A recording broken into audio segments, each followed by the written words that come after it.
Hello guys, welcome to mobile academy. I am Sneha Dhuria. Hope आप सब लोग ठीक होंगे। इस सेशन में मैं आपको क्लास 10th का चैप्टर 6 लाइफ प्रोसेसेस पढ़ाऊंगी।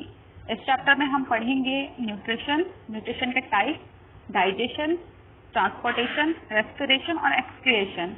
सबसे पहली बात, ये वाला चैप्टर क्लास 10th के स्टूडेंट्स के लिए काफ़ी ज़्यादा इम्पोर्टेंट है। और दूसरा ये, अगर कोई भी स्टूडेंट है इवन क्लास 11th का या कोई भी जिसको डाइजेशन या किसी भी प्रोसेस के बारे में बेसिक नॉलेज चाहिए है, मतलब स्टार्टिंग से पढ़ना है और बेसिक से पढ़ना है, तो आप ये वीडियो देख सकते हो। इवन जो वनडे एग्जाम्स होते हैं जिनमें 10th तक की बेसिक साइंस आती है, अब सबको तो डाइजेशन के बारे में पता नहीं होता, तो अगर आपको पढ़ना है उस प्रोसेस के बारे में या कोई भी प्रोसेस है उसके बारे में आप पढ़ना चाहते हो तो आप इस वीडियो के थ्रू पढ़ सकते हो। ये चैप्टर काफ़ी ज़्यादा लेंथी था, इसलिए हमने इसको 2 पार्ट्स में डिवाइड किया है। ये पार्ट फर्स्ट है, इसमें मैं डाइजेशन तक आपको पढ़ाऊंगी। पार्ट सेकंड में हम कवर करेंगे ट्रांसपोर्टेशन, रेस्पिरेशन और excretion. So let's start our session. तो सबसे पहला क्वेश्चन ये है कि लिविंग थिंग्स क्या होते हैं। लिविंग थिंग्स होते क्या है, आप कैसे डिसाइड करोगे कि ऑर्गेनिज्म लिविंग है या नॉन लिविंग है। अब आप बोलोगे कि जिनमें जान होती है वो सारे लिविंग होते हैं, ठीक है। अब कोई कुत्ता है, वो भौंक रहा है, एक्टिविटी कर रहा है, तो आप बोल सकते हो कि वो लिविंग ऑर्गेनिज्म है। गाय है, रोड पर चल रही है, वो भी चल रही है, वो भी एक एक्टिविटी है, तो क्या हो गया, लिविंग ऑर्गेनिज्म आप बोल सकते हो। अब कुत्ता और गाय दोनों सो रहे हैं, कोई एक्टिविटी नहीं कर रहे हैं, बिल्कुल स्टेबल हैं, कोई एक्टिविटी नहीं कर रहे हैं, तो आप कैसे बता सकते हो कि वो लिविंग है कि नॉन लिविंग है। मूवीज देखते हो आप, मूवीज में कोई मर जाता है, जैसे अगर मर गया चेक करना होता है कि मरा है या जिंदा है, तो क्या करते हैं, उसकी सांसें चेक करते हैं सबसे पहले। तो अगर वो सांस ले रहा होता है तो हम बोल देते हैं कि हाँ जिंदा है, सांस नहीं ले रहा तो मतलब निपट लिया। तो ये जो रेस्पिरेशन है, तो रेस्पिरेशन अगर हो रहा है किसी ऑर्गेनिज्म में तो हम बोल सकते हैं कि वो लिविंग है, ठीक है। अब दूसरा प्लांट्स पे तो आप देखने जाते नहीं हो कि वो रेस्पिरेशन कर रहे हैं, मतलब देखोगे भी तो आपको पता नहीं चलेगा कि वो रेस्पिरेशन कर रहे हैं कि नहीं कर रहे हैं। तो आप प्लांट्स में कैसे पता करेंगे कि लिविंग थिंग है नॉन लिविंग थिंग है। अब प्लांट्स आपको पता है लिविंग थिंग्स होते हैं, लेकिन आप उसमें पता कैसे करोगे। तो ये जो दूसरा कैरेक्टरिस्टिक है ग्रोथ, अगर प्लांट्स ग्रो कर रहे हैं, टाइम के साथ बढ़ रहे हैं, तो हम बोल देते हैं कि वो प्लांट लिविंग है, ठीक है। और ये अब आता है मूवमेंट क्या होता है। मूवमेंट होता है इधर एक जगह से दूसरी जगह पे जाना, तो सारे लिविंग ऑर्गेनिजम्स हैं वो मूवमेंट करते हैं, एक जगह से दूसरी जगह पर जाते हैं। अब प्लांट्स का क्या, प्लांट्स तो एक ही जगह पे रहते हैं, वो तो नहीं हिलते। तो यहाँ पे मूवमेंट का मतलब है मॉलिक्यूलर मूवमेंट। जो मॉलिक्यूलर मूवमेंट है वो सारे ऑर्गेनिजम्स में होता है। अब जैसे प्लांट है, प्लांट से वाटर ऊपर जा रहा है, फूड नीचे आ रहा है, ये क्या है, मॉलिक्यूल्स का मूवमेंट है। हमारी बॉडी है, हमारी बॉडी में खाना जाता है, पेट पे जाता है, क्या है, खाना का मूवमेंट हो रहा है कि खाना क्या है, मॉलिक्यूल, तो ये भी एक मॉलिक्यूलर मूवमेंट है। और दूसरा एक कैरेक्टरिस्टिक होती है लिविंग थिंग्स की रिप्रोडक्शन। जो लिविंग थिंग्स होते हैं वो अपनी ही तरह के लिविंग ऑर्गेनिजम्स को बर्थ देते हैं। दुनिया के सारे लिविंग ऑर्गेनिज्म अपने ही तरह के लिविंग ऑर्गेनिजम्स को बर्थ देते हैं। तो ये सारी क्या कुछ कैरेक्टरिस्टिक्स है जिनके बेसिस पे हम ये कह सकते हैं कि ऑर्गेनिज्म लिविंग है या नॉन लिविंग है। अब आते हैं हम चैप्टर के मेन कंसेप्ट पे। लाइफ प्रोसेसेस क्या होती हैं। लाइफ को सपोर्ट करने वाली, नाम से ही पता चल रहा है, लाइफ को सपोर्ट करने वाली जितनी भी प्रोसेसेस हैं उनको हम लाइफ प्रोसेसेस कहते हैं। जिंदा रहने के लिए हमारी बॉडी जो भी फंक्शंस करती है, जो भी प्रोसेसेस करती हैं, उनको हम लाइफ प्रोसेसेस कहते हैं। अब जिंदा रहने के लिए हमको किन किन चीज़ों की जरूरत है, खाना, पानी, हवा। आप खाना खाते हो तो खाना डायरेक्टली आपकी बॉडी पे अब्सॉर्ब नहीं होगा, पहले वो डाइजेस्ट होता है। तो डाइजेस्ट करने की प्रोसेस, डाइजेशन क्या हो गया, एक लाइफ प्रोसेस हो गया। अब खाना डाइजेस्ट हो गया, एब्जॉर्ब हो गया बॉडी में, सब जगह पहुंचाना भी है। अब पहुंचाने के काम पे कौन लगता है, ट्रांसपोर्टेशन सिस्टम, जो हमारी बॉडी का सर्कुलेटरी सिस्टम है। तो सर्कुलेशन क्या हो गया, एक लाइफ प्रोसेस हो गई। अब ऑक्सीजन है, ऑक्सीजन बॉडी के अंदर जा रहा है, कौन सी प्रोसेस स्टार्ट हो गई, रेस्पिरेशन की प्रोसेस, ये भी क्या है, एक लाइफ प्रोसेस है। अब आप बाहर से चीजें ले रहे हो तो कुछ वेस्ट प्रोडक्ट भी होगा जो बॉडी से बाहर निकालना जरूरी है, किस प्रोसेस के थ्रू होगा, ये एक्सक्रिएशन के थ्रू होगा। तो ये जो सारी प्रोसेसेस हैं इनको हम क्या कहते हैं, लाइफ प्रोसेसेस कहते हैं। लाइफ प्रोसेसेस हैं वो लाइफ को मेंटेन करने के लिए, बॉडी को मेंटेन करने के लिए बहुत ज्यादा कंपल्सरी होती है, बहुत ज्यादा जरूरी होती है। सबसे पहली लाइफ प्रोसेस है न्यूट्रिशन। न्यूट्रिशन क्या होता है, खाना खाना और खाने को बॉडी के थ्रू यूटिलाइज करना। बहुत ही सिंपल लैंग्वेज में, आप खाना खाते हो, खाना खाते हैं तो बॉडी क्या करती है, उसको डाइजेस्ट करती है। डाइजेस्ट करने के बाद उसको उन कंपोनेंट्स में कन्वर्ट करती है जिससे बॉडी उसको एब्जॉर्ब कर ले। अब बॉडी ने उसको एब्जॉर्ब कर लिया, फिर बॉडी क्या करती है, उन सारे कंपोनेंट्स को यूज करती है। किसके लिए? अब कार्बोहाइड्रेट है तो उसको एनर्जी के लिए रखेगी, प्रोटीन है तो उसको ग्रोथ के लिए, और मिनरल्स और विटामिन है उनको रिपेयर और मेंटेनेंस के लिए। तो वो जो खाना आप खा रहे हो उससे क्या हो रहा है, आपको एनर्जी मिल रही है, आपकी बॉडी ग्रो कर रही है, बॉडी रिपेयर कर रही है और बॉडी खुद को मेंटेन कर रही है। तो ये पूरी प्रोसेस को क्या बोलते हैं? न्यूट्रिशन बोलते हैं। खाना खाने से लेकर के उसके कंपोनेंट्स को यूटिलाइज करने तक की प्रोसेस को हम क्या बोलते हैं? न्यूट्रिशन बोलते हैं। जो सारे ऑर्गेनिजम्स होते हैं उनको एनर्जी किससे मिलती है? न्यूट्रिशन से ही मिलती है। न्यूट्रिशन के डेफिनेशन के बाद अब हम आते हैं इसके टाइप्स पर। न्यूट्रिशन कितने टाइप्स का होता है? न्यूट्रिशन जो है वो 2 टाइप्स का होता है, ऑटोट्रॉफिक न्यूट्रिशन और हेटेरोट्रॉफिक न्यूट्रिशन। अब इन दोनों में डिफरेंस क्या है? पहले हम समझते हैं ऑटोट्रॉफिक न्यूट्रिशन क्या होता है। ऑटो का मतलब होता है सेल्फ, ट्रॉफिक का मतलब होता है नरिशमेंट, मतलब सेल्फ नरिशमेंट।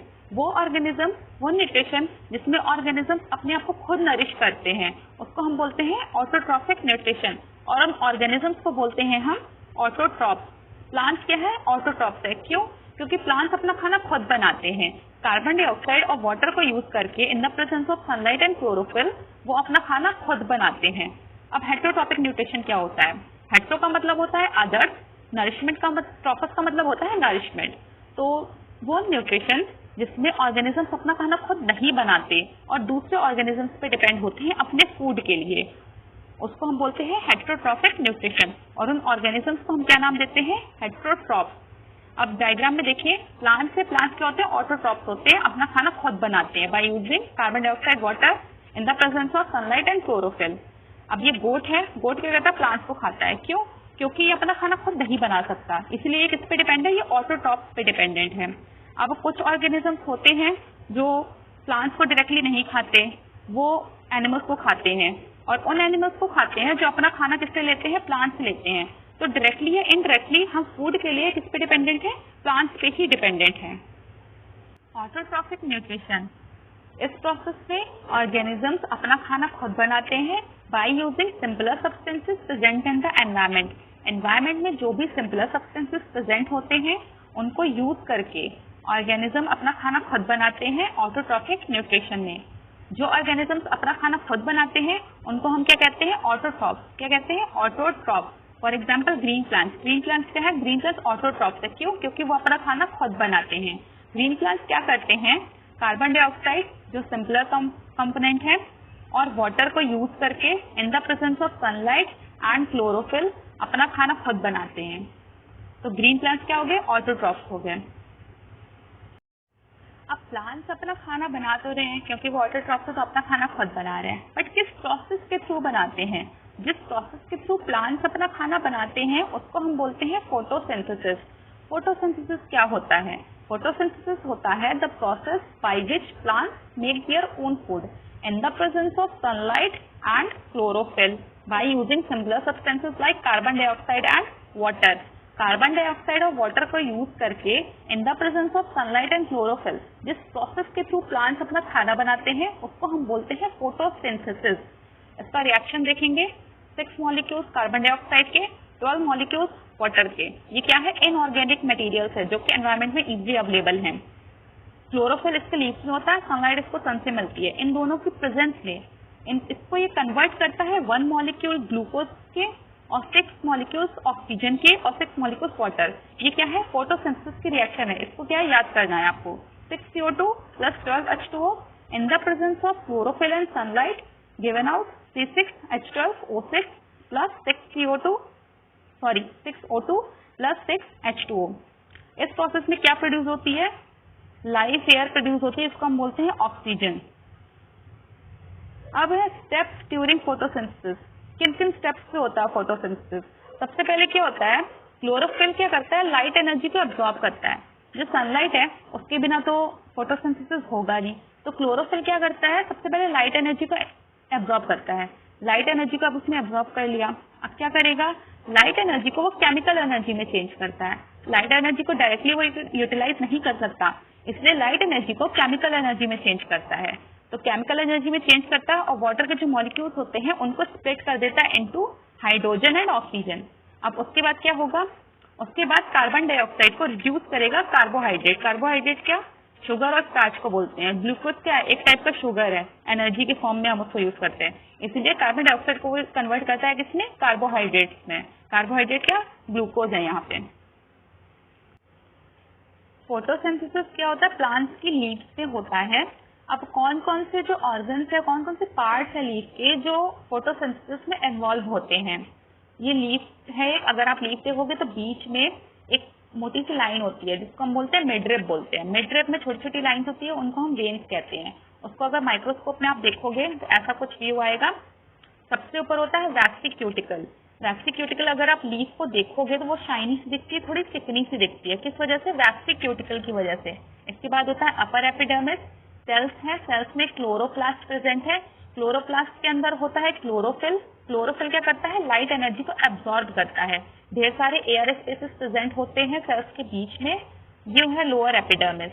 लोअर एपिडर्मिस में स्टोमेटा प्रेजेंट होते हैं। स्टोमेटा का फंक्शन क्या होता है? गैसियस एक्सचेंज करना। क्या? गैसियस एक्सचेंज करना। कार्बन डाइऑक्साइड और ऑक्सीजन का अंदर बाहर जो प्रोसेस है वो सारा कौन करता है? स्टोमेटा करते हैं। स्टोमेटा में ही होते हैं गार्ड सेल्स।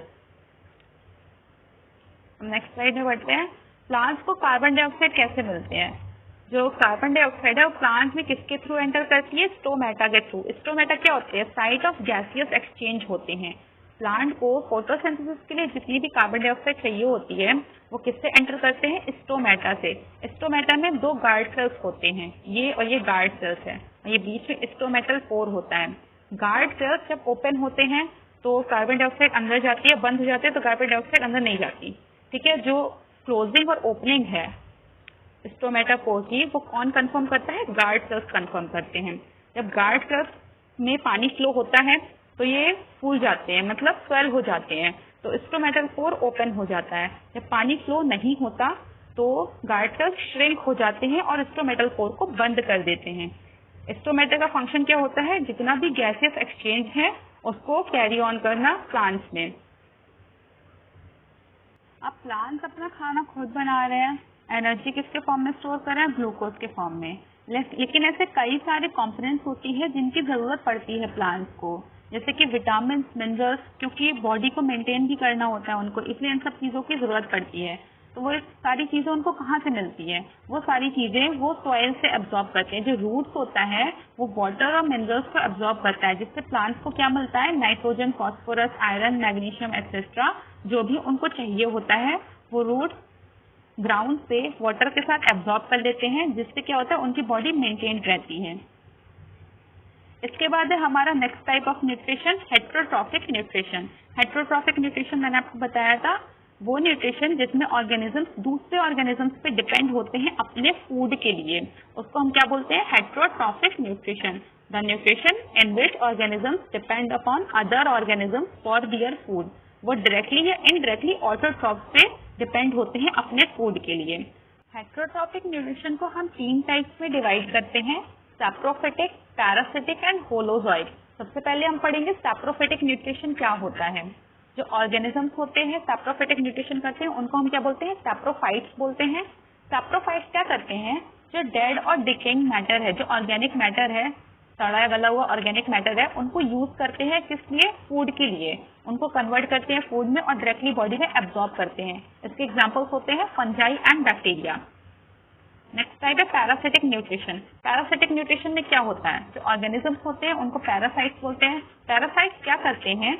ये होस्ट बॉडी के अंदर या ऊपर रहते हैं और उनके ऊपर फूड के लिए डिपेंड होते हैं। ये अपना फूड डायरेक्टली लेते हैं होस्ट बॉडी से।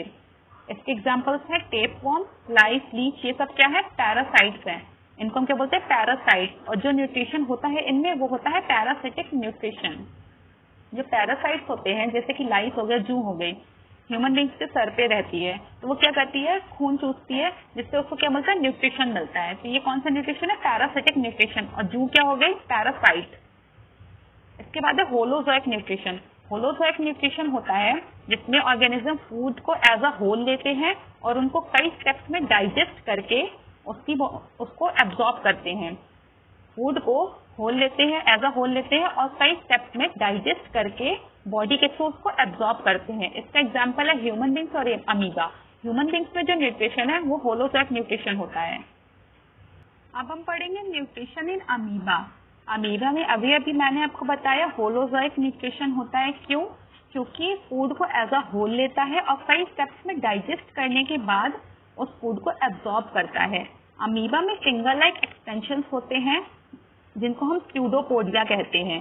स्यूडोपोडिया क्या करती है, जब ये कोई फूड पार्टिकल देखता है तो स्यूडोपोडिया एक्सटेंड हो जाती हैं और फूड को कवर कर लेती हैं। फूड के किनारे किनारे अपने स्यूडोपोडिया से फूड को कवर कर लेती हैं। फिर बाद में क्या होता है, स्यूडोपोडिया मिल जाते हैं एक दूसरे से और एक फूड वैक्यूल फॉर्म होता है। फूड किसके अंदर है? फूड वैक्यूल के अंदर है। फूड वैक्यूल में अब एंजाइम सेक्रीट होंगी। एंजाइम सेक्रीट होने के बाद खाना जो है वो डाइजेस्ट हो जाता है और डाइजेस्टेड फूड जो न्यूट्रिएंट्स हैं वो बॉडी में एब्जॉर्ब हो जाती है और जो वेस्ट मटेरियल है वो बॉडी से ये बाहर निकाल देता है। इस डायग्राम में देखेंगे ये क्या है, ये फूड पार्टिकल है। फूड पार्टिकल अंदर गया, स्यूडोपोडिया ने इसको कवर कर लिया। स्यूडोपोडिया ने कवर किया तो एक फूड वैक्यूल फॉर्म हो गया। फूड क्या है, फिर बाद में डाइजेस्ट हुआ एंजाइम्स के थ्रू। एंजाइम्स में डाइजेस्ट होने के बाद जो न्यूट्रिएंट्स है वो बॉडी में एब्जॉर्ब हो गया और जो वेस्ट मटेरियल है इसने बॉडी से बाहर निकाल दिया। तो ये क्या था, न्यूट्रिशन इन अमीबा। इसके बाद है most important topic, nutrition in human beings. Human beings में जो न्यूट्रिशन होता है वो 5 स्टेप्स में होता है। सबसे पहला होता है इंजेक्शन। इंजेक्शन क्या होता है? इंजेक्शन नहीं है, ये इंजेक्शन है। इंजेक्शन क्या होता है? Taking in a food. आप खाना बॉडी के अंदर डालते हो, उस प्रोसेस को हम क्या बोलते हैं? इंजेक्शन। इसके बाद होता है डाइजेशन। डाइजेशन होता है जो फूड है, फूड को आप ऐसा होल लेते हो तो उसको छोटे छोटे मॉलिक्यूल्स में तोड़ना होता है।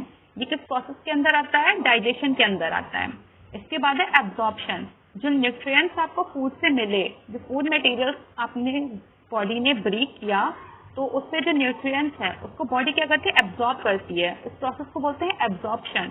फिर एसिमिलेशन, जो एब्जॉर्ब न्यूट्रिएंट्स है उनको यूज करना किस प्रोसेस के अंदर आता है? एसिमिलेशन के अंदर आता है। अब अगर आप फूड खा रहे हो तो उसमें कुछ वेस्ट प्रोडक्ट्स भी होंगे, तो वेस्ट प्रोडक्ट्स को बॉडी में स्टोर करके तो रख नहीं सकते, उनको बाहर निकालना होता है। तो रिमूवल ऑफ अनडाइजेस्टेड फूड या वेस्ट प्रोडक्ट, इसको हम बोलते हैं इजेशन। आपको ध्यान रखना है, इंजेक्शन है ऊपर वाला और नीचे वाला इजेशन है। इंजेक्शन होता है टेकिंग इन ऑफ फूड और इजेशन होता है रिमूवल ऑफ फूड। इंजेक्शन और इजेशन को आप ऐसे याद रख सकते हो कि इन का मतलब होता है अंदर जाना, एग्जिट का मतलब होता है बाहर जाना। तो इन अगर हो रहा है, इंजेक्शन है तो मतलब फूड क्या अंदर जा रहा है, एग्जिट का ई है तो फूड क्या है बॉडी से बाहर जा रहा है। रिमूवल ऑफ अनडाइजेस्टेड फूड वो क्या है? इजेशन। और टेकिंग इन ऑफ फूड है इंजेक्शन। आपको कंफ्यूज में बिल्कुल भी नहीं होना है। इसके बाद प्रोसेस को जितनी भी प्रोसेस है, जितनी भी स्टेप्स है, हम उसको डिटेल में स्टडी करेंगे। सबसे पहले इंजेक्शन। अभी आपको बताया था, the process of taking in of food is called injection. खाने को बॉडी के अंदर लेना क्या होता है? इंजेक्शन होता है। आप खाना कैसे मुंह से खाते हो, हाथ से खाना लेकर के उसको मुंह में रखते हैं, इस पूरी प्रोसेस को हम बोलते हैं इंजेक्शन। इंजेक्शन के बाद आता है डाइजेशन। तो जो डाइजेशन होता है, खाना को पचाना, जो डाइजेशन होता है, जैसे आप खाना मुंह में रखते हो, डाइजेशन आपका वहां से स्टार्ट हो जाता है। माउथ से खाना डाइजेस्ट होना स्टार्ट हो जाता है। ह्यूमन डाइजेशन जो है वो कहाँ से स्टार्ट होता है? वो माउथ से स्टार्ट होता है। माउथ को हम कहते हैं बक्कल कैविटी। जैसे ही हम खाना माउथ के अंदर रखते हैं तो माउथ में प्रेजेंट होते हैं ग्लैंड्स, उनको हम बोलते हैं सलाइवरी ग्लैंड्स। सलाइवरी ग्लैंड्स एक लिक्विड प्रोड्यूस करती हैं जिसको हम बोलते हैं सलाइवा। सलाइवा में एक एंजाइम होता है जिसको हम सलाइवरी एमाइलेज कहते हैं। सलाइवरी एमाइलेज क्या करता है? स्टार्च को कन्वर्ट करता है शुगर के फॉर्म में, स्टार्च को डाइजेस्ट करता है शुगर के फॉर्म में। जो हमारी टंग होती है वो सलाइवा को मिक्स करने में हेल्प करती है फूड में, और दांत होते हैं वो खाने को च्यू करने में हेल्प होते हैं। अभी जो डाइजेशन है वो पूरा कंप्लीट नहीं होता है माउथ में, सिर्फ स्टार्च का डाइजेशन स्टार्ट होता है। इसके बाद खाना मुंह से होते हुए जाता है फूड पाइप में। जो हमारा स्लाइटली डाइजेस्टेड फूड होता है वो बक्कल कैविटी से होते हुए आता है फूड पाइप में। फूड पाइप का एक दूसरा नाम है जो है ईसोफेगस। ओ इसमें साइलेंट होता है, इसको हम बोलते हैं ईसोफेगस। फूड पाइप का दूसरा नाम है ईसोफेगस। बक्कल कैविटी से होते हुए खाना हमारा फूड पाइप में आता है। फूड पाइप में एक मूवमेंट होता है, एक्सपेंशन और कॉन्ट्रैक्शन, जिसको हम बोलते हैं पेरिस्टाल्टिक मूवमेंट, जिसके थ्रू खाना नीचे जाता है स्टमक में। पेरिस्टाल्टिक मूवमेंट के थ्रू खाना धीरे धीरे करके स्टमक में जाता है। स्टमक में जाने के बाद जो डाइजेशन होता है वो फूड का स्टार्ट होता है। अब खाना हमारा फूड पाइप से होते हुए आ गया स्टमक में। स्टमक में क्या होता है, जैसे ही खाना स्टमक में आता है, जैसे ही हमारा स्टमक खाना सेंस करता है, इसमें गैस्ट्रिक जूस प्रोड्यूस होता है। गैस्ट्रिक जूस में जो है 3 चीजें होती हैं, हाइड्रोक्लोरिक एसिड, एक एंजाइम पेप्सिन और म्यूकस। हाइड्रोक्लोरिक एसिड क्या करता है कि अगर कोई बैक्टीरिया खाने के साथ चला गया है तो उसको किल कर देता है और खाने को एसिडिक फॉर्म में कन्वर्ट कर देता है। खाने को एसिडिक फॉर्म में कन्वर्ट कर देता है। एसिडिक फॉर्म में कन्वर्ट करने से क्या होता है, जो एंजाइम पेप्सिन है वो अपना एक्शन कर सकती है प्रोटीन के डाइजेशन में। आपको पता है पेप्सिन क्या करती है, प्रोटीन को डाइजेस्ट करती है, लेकिन सिर्फ एसिडिक मीडियम में करती है। तो जो हाइड्रोक्लोरिक एसिड है वो खाने का जो नेचर है उसको एसिड फॉर्म में कन्वर्ट कर देता है। म्यूकस क्या करता है, जो स्टमक की लाइनिंग है उसको हाइड्रोक्लोरिक एसिड से प्रोटेक्ट करता है। हाइड्रोक्लोरिक एसिड से स्टमक में जलन ना हो इसलिए म्यूकस क्या करता है, एक लाइनिंग फॉर्म कर लेता है स्टमक में, जिससे हाइड्रोक्लोरिक स्टमक के डायरेक्ट कांटेक्ट में नहीं आता है। अब जो फूड डाइजेस्ट हुआ है वो जाता है स्मॉल इंटेस्टाइन में। स्मॉल इंटेस्टाइन में जैसे ही फूड एंटर करता है तो दो सेक्रेशन उसको मिलते हैं, एक लीवर से मिलता है और एक पेनक्रियास से मिलता है। लीवर से सेक्रीट होता है बाइल जूस, जो येलोइश ग्रीनिश कलर का जूस होता है, लिक्विड होता है, और पेनक्रियास से पेनक्रियाटिक जूस। अब इनके फंक्शन क्या होते हैं, जो बाइल होता है उसके 2 फंक्शन होते हैं। बाइल क्या करता है, जो फूड है एसिडिक मीडियम में है, एसिडिक मीडियम से उसको एल्कलाइन मीडियम में चेंज करता है। क्या करता है, फूड को एसिडिक से एल्कलाइन मीडियम में चेंज करता है। और दूसरा इसका फंक्शन है, जो फैट्स होते हैं, तो फैट्स होते हैं उनको स्मॉल ग्लोब्यूल्स में कन्वर्ट करता है। क्या करता है, स्मॉल ग्लोब्यूल्स में कन्वर्ट करता है। ये देखिए आप यहाँ पे देख सकते हैं, लीवर है, ये गॉल ब्लैडर, इसमें बाइल जूस क्या होता है, इकट्ठा होता है, लीवर से सेक्रीट होता है और गॉल ब्लैडर में जाके इकट्ठा होता है। ये पेनक्रियाज है, पेनक्रियाज से क्या सेक्रीट होता है, पेनक्रियाटिक जूस। पेनक्रियाटिक जूस में एंजाइम्स होते हैं जैसे कि पेनक्रियाटिक एमाइलेज। ये क्या करता है, स्टार्च को ब्रेक करता है, ट्रिप्सिन होता है इसमें जो डाइजेस्ट करता है जिसको प्रोटीन को, और लाइपेज होता है जो डाइजेस्ट करता है फैट्स को। तो इमल्सिफाइड फैट्स थे जो बाइल जूस ने ब्रेक किया था फैट्स को छोटे छोटे ग्लोब्यूल्स में, वो कौन डाइजेस्ट करता है, लाइपेज डाइजेस्ट करता है। लाइपेज कहाँ से सिक्रीट हुआ, पेनक्रियास से सिक्रीट हुआ, पेनक्रियाटिक जूस का एक पार्ट है। अब स्मॉल इंटेस्टाइन से खाना अभी अंदर ही है, अभी स्मॉल इंटेस्टाइन को हम साइट ऑफ कंप्लीट डाइजेशन कहते हैं, ठीक है। तो जो इंटेस्टाइन के वॉल्स हैं उनमें इंटेस्टिनल जूस प्रोड्यूस होता है। इंटेस्टिनल जूस में कई सारे एंजाइम्स होते हैं जो प्रोटीन्स को कन्वर्ट करते हैं अमीनो एसिड्स में, कार्बोहाइड्रेट्स को कन्वर्ट करते हैं ग्लूकोज में, और फैट्स को कन्वर्ट करते हैं फैटी एसिड्स और ग्लिसरॉल में। जो खाने का डाइजेशन है वो स्मॉल इंटेस्टाइन में पूरा कंप्लीट हो चुका होता है। जितने भी लार्ज मॉलिक्यूल्स होते हैं फूड के वो स्मॉलर मॉलिक्यूल्स में ब्रेक हो जाते हैं, जिससे हमारी बॉडी उसको एब्जॉर्ब कर सकती है। अब क्या होता है, अब फूड डाइजेस्ट हो चुका है तो अब क्या होगा, खाने को एब्जॉर्ब करेगी हमारी बॉडी। तो जो एब्जॉर्प्शन है वो होता है स्मॉल इंटेस्टाइन में। स्मॉल इंटेस्टाइन में स्मॉल फिंगर लाइक प्रोजेक्शन होते हैं, फिंगर जैसे प्रोजेक्शन होते हैं जिसको हम कहते हैं विली।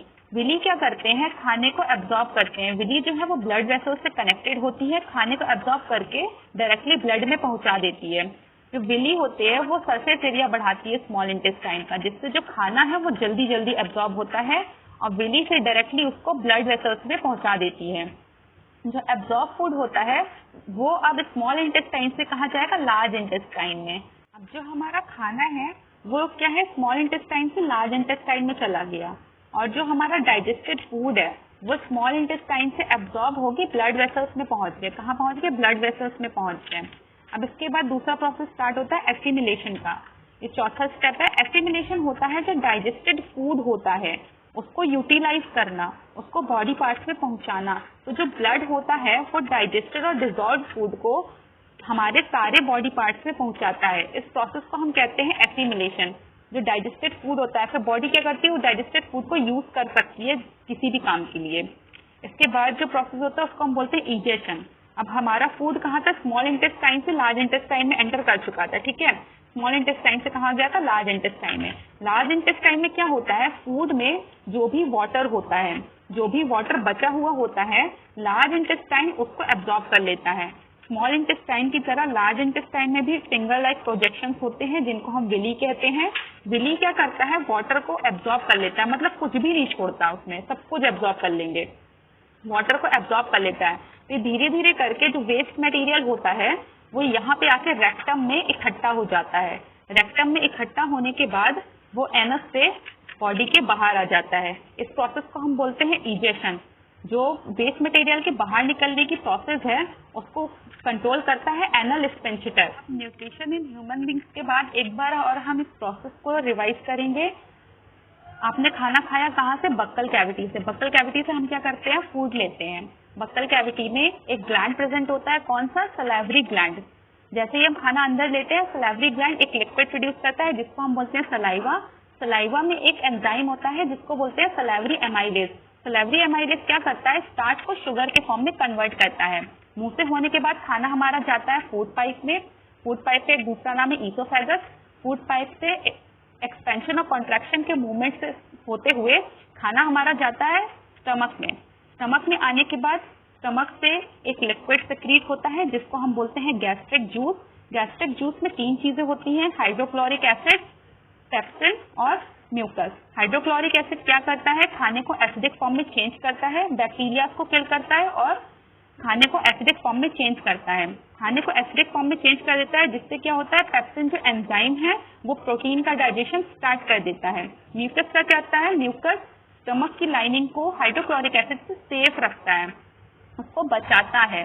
फिर इसके बाद खाना जाता है स्मॉल इंटेस्टाइन में। स्मॉल इंटेस्टाइन में जाते ही 2 सेक्रेशंस मिलते हैं खाने को। एक मिलता है लीवर से जो होता है बाइल जूस, दूसरा मिलता है पैनक्रियाज से। लीवर सेक्रेट करता है बाइल जूस और पैनक्रियाज सेक्रेट करता है पैनक्रियाटिक जूस। जो बाइल जूस होता है वो खाने को एल्कलाइन फॉर्म में चेंज कर देता है। एल्कलाइन फॉर्म में चेंज करने के बाद करता है और जो एक दूसरा एक इसका फंक्शन है वो फैट्स को इमल्सीफाई कर देता है, फैट्स को स्मॉल ग्लोब्यूल्स में चेंज कर देता है। स्मॉल ग्लोब्यूल्स में चेंज कर देता है जिससे पैनक्रियाज जो है, पैनक्रियाटिक जूस जो सेक्रेट कर रही है उससे फैट्स का डाइजेशन होता है।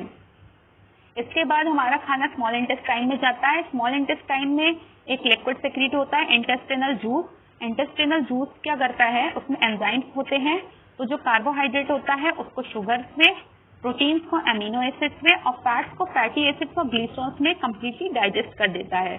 स्मॉल इंटेस्टाइन क्या है, साइट ऑफ कंप्लीट डाइजेशन। खाना हमारा स्मॉल इंटेस्टाइन में पूरी तरह से डाइजेस्ट हो जाता है। इसके बाद हमारा खाना जाता है लार्ज इंटेस्टाइन में। लार्ज इंटेस्टाइन में जाने के बाद खाने में जो भी वाटर है बचा हुआ वो सारा एब्जॉर्ब हो जाता है।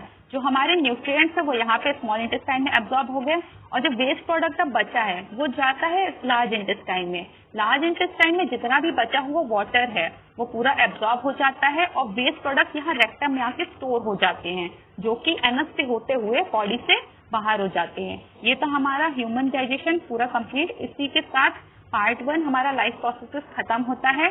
सेकेंड पार्ट में अब हम पढ़ेंगे ट्रांसपोर्टेशन, रेस्पिरेशन और एक्सक्रिएशन। होप आपको ये वीडियो पसंद आया होगा। ऐसे ही फ्री क्लासेस के लिए आप सब्सक्राइब कर सकते हैं हमारा channel mobile academy. Thanks for watching.